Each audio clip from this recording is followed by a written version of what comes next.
Story time with Mr. Julio. Today we have Mr. Funny by Roger Hargreaves. Mr. Funny lived in a teapot. It had two bedrooms, a bathroom, a kitchen, and a living room, and it suited Mr. Funny very nicely. One day, Mr. Funny was having lunch. He wasn't very hungry, so he only had a daisy sandwich and a glass of toast. Delicious, he murmured to himself as he finished his funny lunch. After lunch, Mr. Funny decided to go for a drive in his car. Mr. Funny's car was a shoe.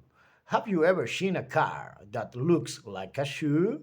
It looks very funny.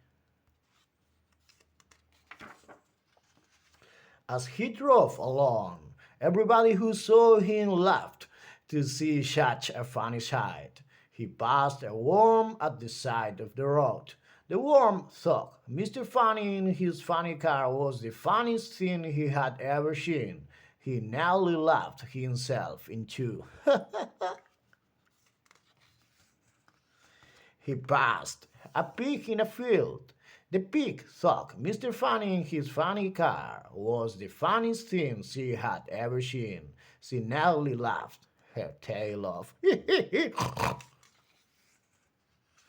Even the flower he passed thought that Mr. Funny was the funniest thing that they had ever seen. They nearly laughed themselves out of the ground.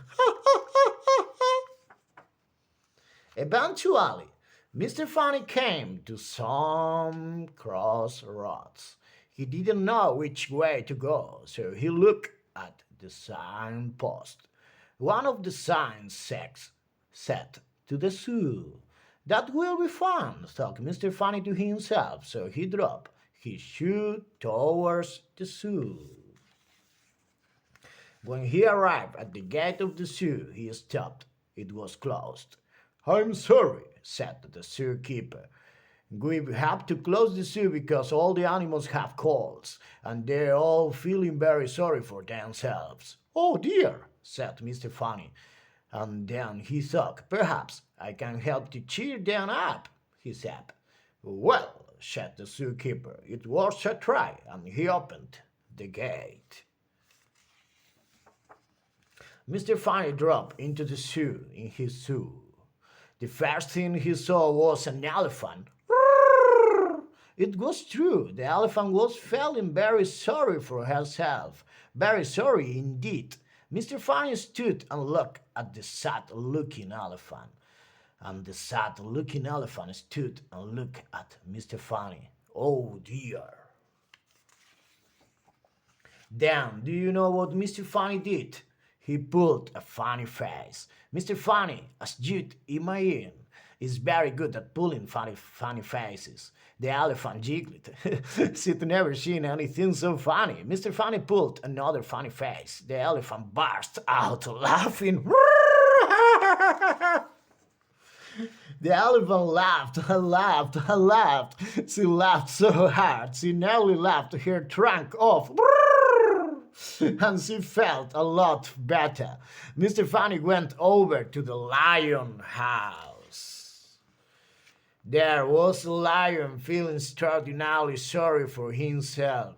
Mr. Funny stood and looked at the sad-looking lion, and the sad-looking lion stood and looked at Mr. Funny. Oh dear.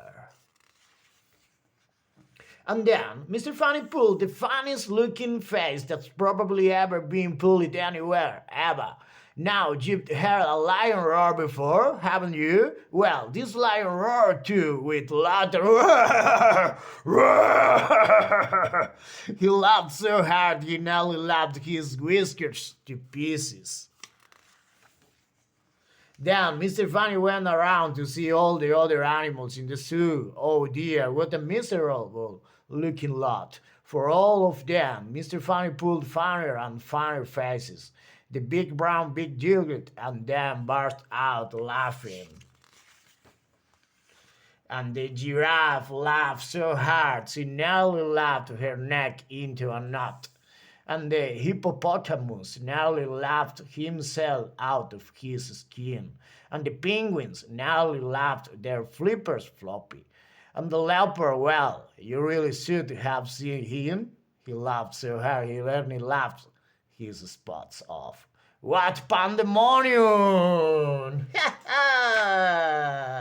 Oh, Mr. Funny, giggled the shopkeeper, who had started laughing as well.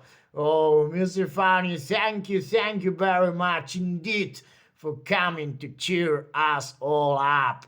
Oh, it was nothing really, replied Mr. Funny, modestly, and dropped off in his shoe. Later, when Mr. Funny arrived home, he chuckled to himself. Well, he said, that's the end of another funny day. And he packed his shoe and went inside his teapot, because he was feeling thirsty. He made himself a nice hot cup of cake. See ya!